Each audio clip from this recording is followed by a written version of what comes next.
안녕하세요. 김두기입니다. 마이다스로 배우는 구조역학 제6장 웹8보 해석입니다. 다음과 같은 웹8보가 있고요. 똑같은 형상입니다.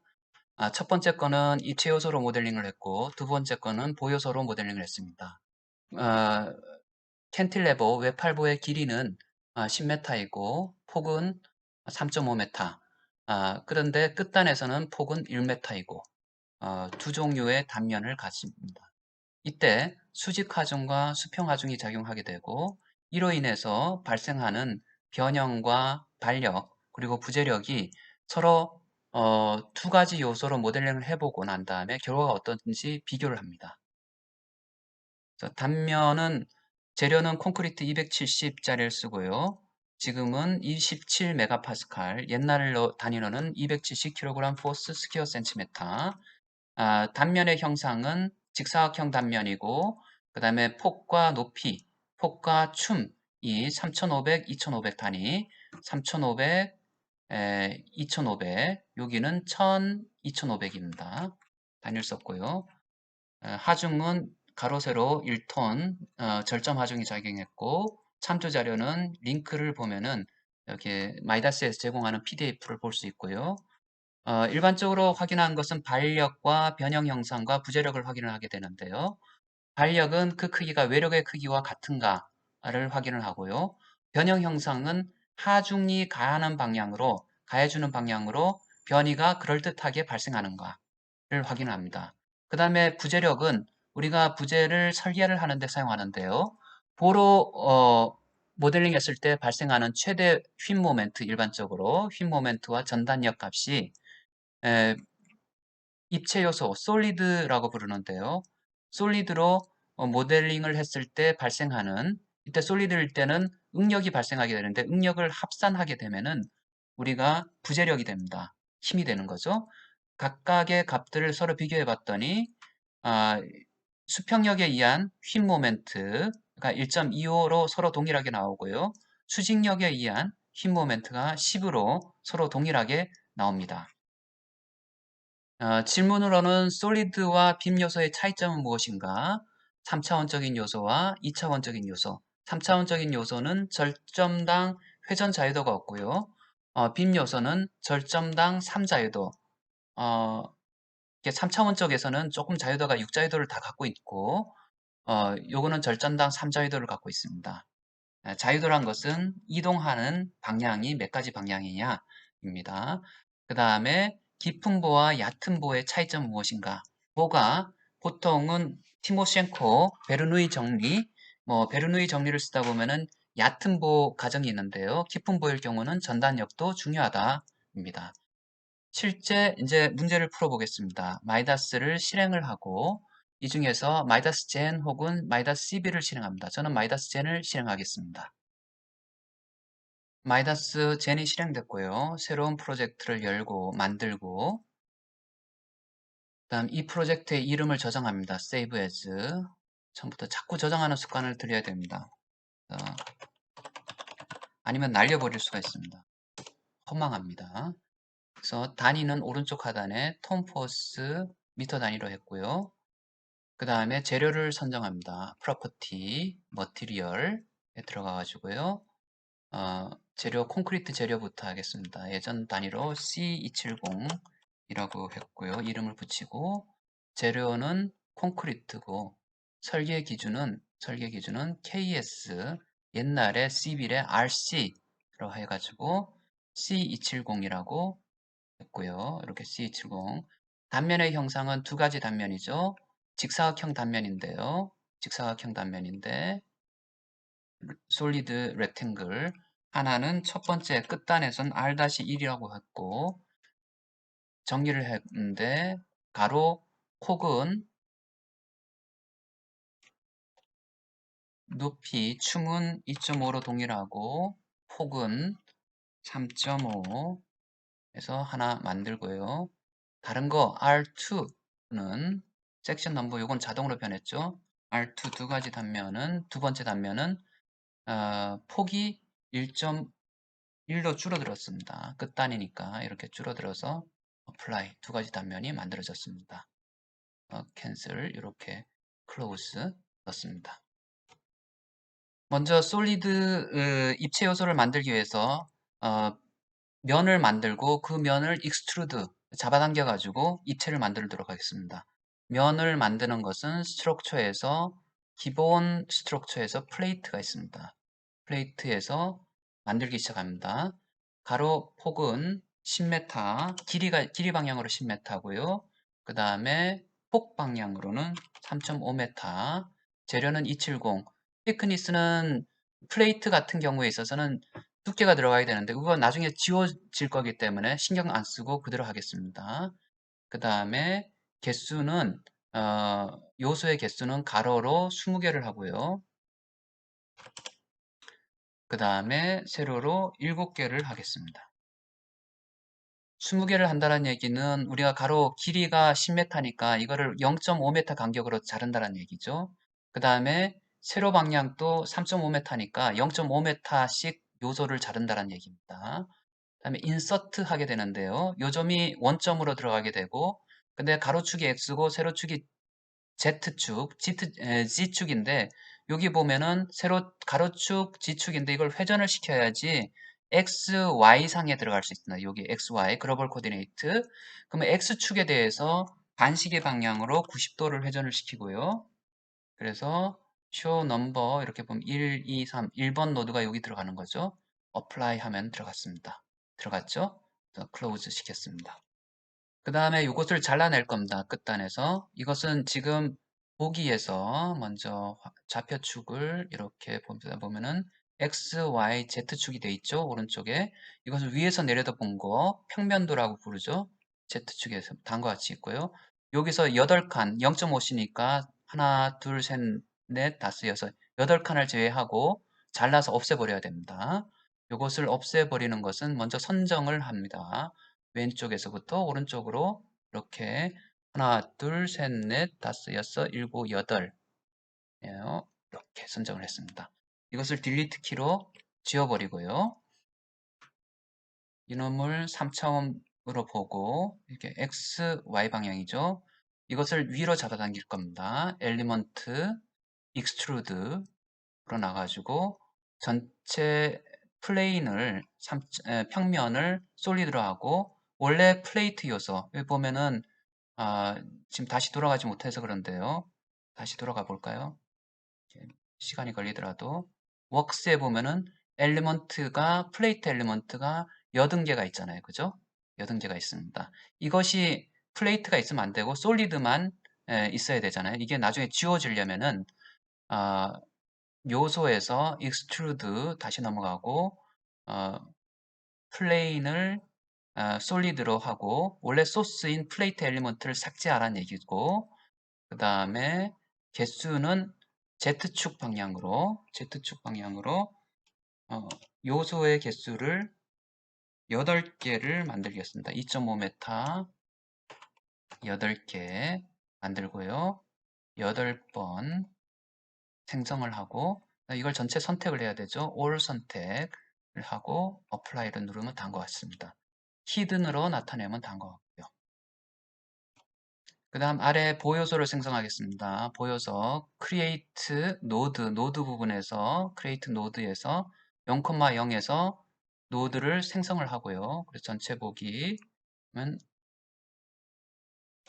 0,0이면 안 되겠네요. 그래서 undo Ctrl G 하나 눌렀고요. 0,0이 아니라 create node에서 0, 0, 마이너스 5, Z축에서 마이너스 5잖아요. 생성을 했습니다. 생성을 하고 전체 보기 생성이 됐죠. 요놈이. 이놈을 선정을 하고요. extrude 할 겁니다. 그래서 요소로 extrude 잡아당기는데 노드를 엘리먼트로 라인 엘리먼트로 잡아당기고 단면은 R1이고 회전하지 않고 콘크리트 재료를 사용해서 하는데 몇 개를 X 방향으로 잡아당기는 거죠. X 방향으로 4개로 만들죠. 4개로 1m씩 4개로 0, 0,0로 생성을 했고요. 다시 요놈을 한 절점을 선택을 하고 난 다음에 복사를 하겠습니다. 노드를 translate에 보면은 복사가 있습니다. 복사가 하는데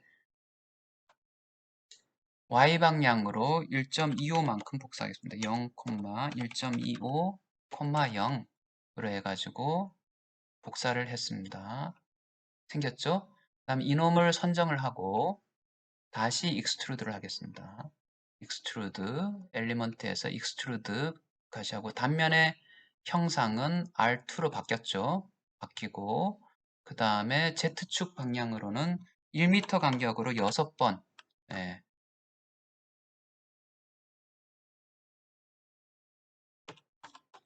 0 넣습니다. 그 다음에 해야 될 것은 요거 두 개를 강하게 연결돼 있죠. 연결돼 있는 거고 그 다음에 여기에 경계 조건으로 끝단이 고정단으로 돼 있는 겁니다. 그래서 그것을 한번 해볼까요? 그래서 경계 조건을 입력하기 위해서 바운더리 이렇게 됐고요. 그 다음에 이것을 옆에서 보는 거 인면도를 보면 다음과 같이 나타났고요. 절점을 끝단의 절점을 모두 선택을 합니다. 이렇게 윈도로 선택을 하고 모든 변이와 이동 변이와 회전 변이를 고정을 시킨다라고 하고 어플라이를 했습니다. 그 다음에 좀 전에 보와 보를 연결시키는 작업을 해야 됩니다. 이걸 연결시키는데요. 아주 단단하게 연결시킨다 라는 의미로 리지드 링크가 있습니다. 리지드 링크 이렇게 연결시키는데요. 근데 어떻게 연결시키냐 하면은 먼저 이 절점을 먼저 하나를 선택하고요. 이 절점을 요 절점에 따라서 요 절점이 찍혔죠? 절점에 따라서 위에가 마스터고 빨간색 쳐진 것이 슬레이브입니다. 마스터하고 똑같이 행동하는 겁니다. 그래서 리지드 바디 아주 강체라는 거죠. 이게 dx, dy, dz 그것이 모두 동일하다라고 했고요. 그래서 apply를 해주면은 이렇게 리지드 링크가 x, y, z 방향으로 고정이 돼 있고 rx, ry, rg 방향으로 고정이 돼 있다는 것을 볼 수가 있습니다. 그 다음에 가해줘야 될 것이 하중인데요. 하중은 끝단의 절점 하중입니다. 절점 하중을 찾기가 힘드니까요. 일단은 인면도를 보고요. 그 다음에 윈도로서 요놈을 선정을 해주고 이놈만 보이게 액티베이트, 다른 것들은 디액티베이트 안 보이게 하고 3차원적으로 보면 이렇게 나타났습니다. 그래서 이 가운데 절점하고 이 절점에 가로 방향으로 하중 1, 세로 방향으로 하중 1이 작용하게 됩니다. 그래서 여기에 로드라고 하고요. 하중의 종류를 먼저 케이스, 하중의 케이스를 정의를 합니다. 수직 하중이란 것이 있고요. 이것도 사용자가 정의하는 하중이고 헤드, 그 다음에 수평 하중이라는 것이 있는데 이것도 사용자가 정의하는 하중의 종류입니다. 하중의 종류를 정의해 주고요. 그 다음에 수직 하중부터 주죠. 노덜 하중, 절점 하중인데요. 이것을 먼저 절점을 선별을 하고요. 가운데 절점하고 클릭, 왜 안 되죠? 오케이. 이렇게 하고 이것을 수직 하중으로 글로벌 좌표계에서 Z축에 마이너스 Z축으로 1만큼 하중을 가해주는 걸로 이렇게 하고요. 크기가 1이란 것은 나중에 디스플레이에서 볼 수가 있습니다. 로드 밸류에서 이렇게 보면 1이라고 나오고요. 다시 수평 하중을 가해주게 되는데요. 절점 하중으로 수평 하중 종류를 정의해서 수평 하중은 절점 하중으로 그 절점 요놈하고 요놈 다시 선정해가지고 수평이니까요. X축 방향이죠. X축 방향 글로벌 좌표계니까요. 오른쪽에. 그래서 X축으로 마이너스 1만큼 가해줍니다. 가해졌죠? 그 다음 저장을 하고요. 컨트롤 S. 그 다음에 전체 보기 Activate All 하고 이렇게 나타났죠. 그 다음에 해석을 수행을 합니다.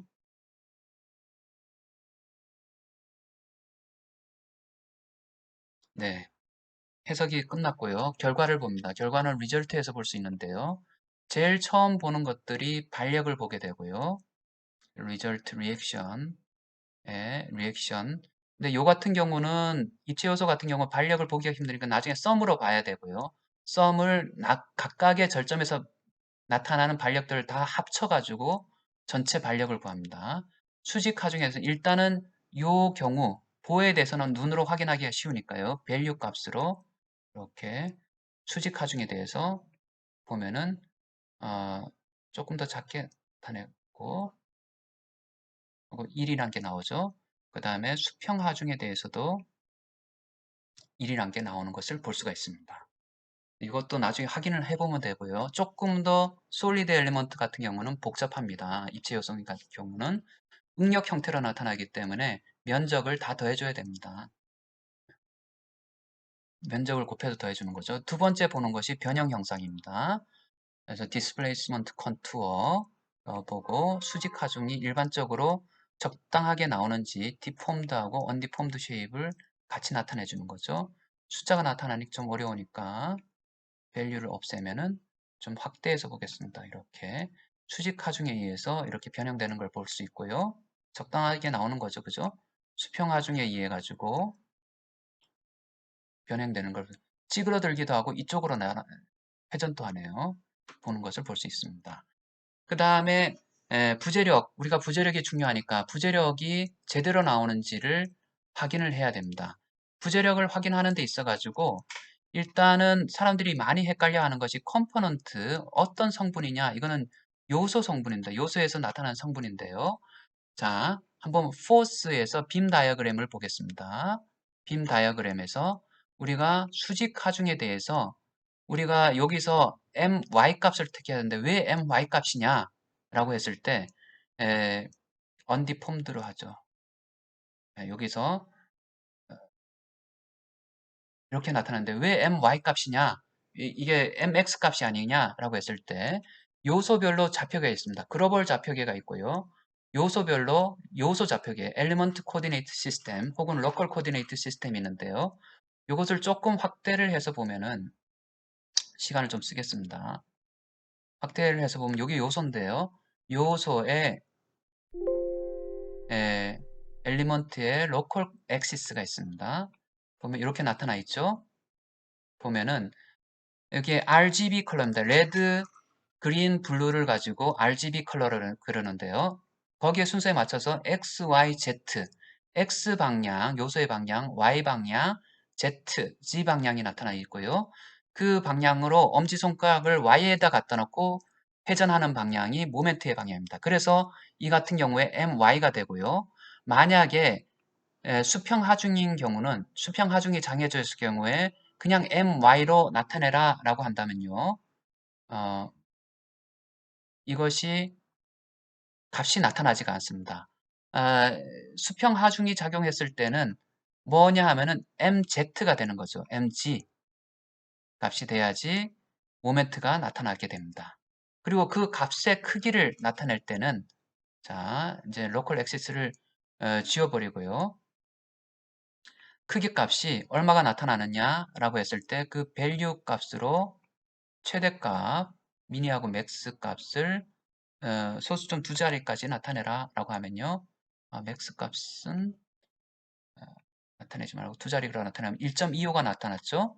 좀 전에 여기서도 1.25 수평 하중에 일단 수직 하중에 대해서는 모멘트 값이 최대값이 10이 나타난다고 그랬는데 수직 하중에 대해서는 수직 하중 my 해서 뭐 exact 뭐 상관없습니다. 이렇게 해서 10이란 값이 나타나죠. 그러면 10하고 1.25가 나타나는데 여기서도 마찬가지로 그 값이 나타나는지를 확인을 해야 됩니다. 솔리드. 자, 솔리드 엘리먼트에서 반력을 혹은 모멘트, 부재력을 보는 법을 보겠습니다. 리절트에서 로컬 디렉션이 있고요. 이렇게. 그래서 지금 폴리곤 선택하고 솔리드를 선택합니다. 수직하중, 수평하중이 둘 다 있는데 뭐 수직하중부터 볼까요? 하고 이것을 선택을 해야 되는데요. 선택하기 조금 힘드니까 히든을 없애겠습니다. 히든 보기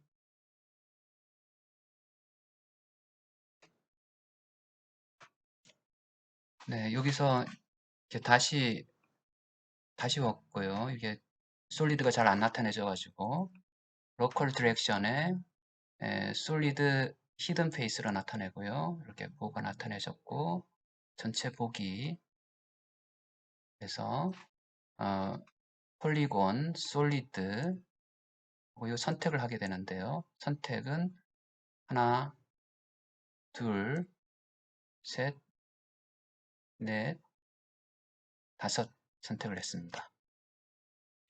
그리고 난 다음에 calculate 하게 되면요. 로컬 좌표계가 나타나고요. XYZ.